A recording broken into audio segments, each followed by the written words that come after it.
Organisé par Artes Jeunesse, le dispositif Regard Jeunes sur le cinéma permet à des jeunes de toute la France de participer au Festival de Cannes. Au cours de leur parcours cinématographique, ils réalisent un reportage critique autour d'un film choisi par l'une des différentes sélections cannoises. Partenaire de cette opération, ILTV vous permet de découvrir ces reportages.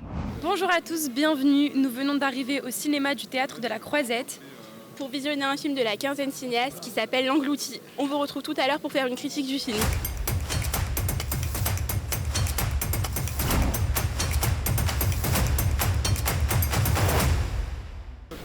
Bonjour, je m'appelle Arthur. Bonjour, je m'appelle Théo.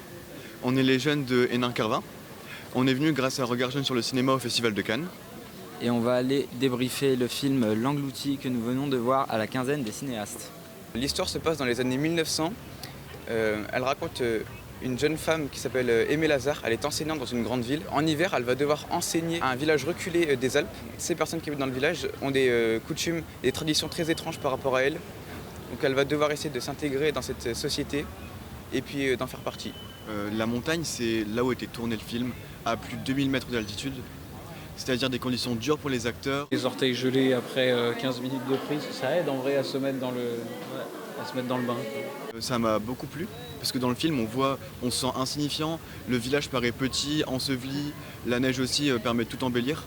Et ça fait des beaux contrastes. Les décors de la montagne sont très apaisants, très calmes. La musique vient contraster directement avec ça, avec des tonalités aiguës qui viennent stresser le spectateur. Moi, ce qui m'a assez surpris, c'est le format qui a été choisi par la réalisatrice.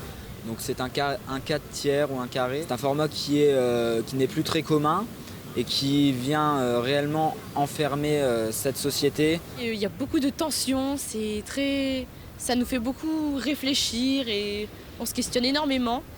Disons qu'on a beaucoup d'hypothèses sur la fin, sur même tout le film en général. On a trouvé qu'il y avait un côté très sorcière au niveau du personnage principal, l'institutrice, Aimée. Tout d'abord déjà les disparitions des villageois à 2 reprises, juste après une avalanche, juste après un rapport. C'est un peu intriguant. Il y a plusieurs siècles, les femmes qui se faisaient emmurer. Ça me rappelle la scène où justement Aimée se fait enfermer dans sa maison par les villageois. Ça renforce un peu l'idée de la sorcière. Moi je pense pas que c'est une sorcière. Au fur et à mesure du film, on voit que en fait, eux-mêmes arrivent à avoir une réflexion et qu'ils arrivent un peu à s'émanciper. Donc je pense qu'ils se sont dit on a un peu entre guillemets plus besoin d'aimer, donc on peut partir nous-mêmes, vivre notre vie loin du village, etc. Comme vous l'avez vu, il ne faut pas figer les histoires, sinon elles meurent. C'est ce que disent les 2 anciennes. Dans la quête scientifique, par exemple, plus on cherche à répondre à des questions, plus ça ouvre des nouvelles questions. En fait, c'est sans fin. Et ça, c'est quelque chose qui me plaît dans la pensée rationnelle. Et du coup, j'ai essayé de faire ça dans le film, qu'on parte avec des questions, et si possible, des nouvelles questions.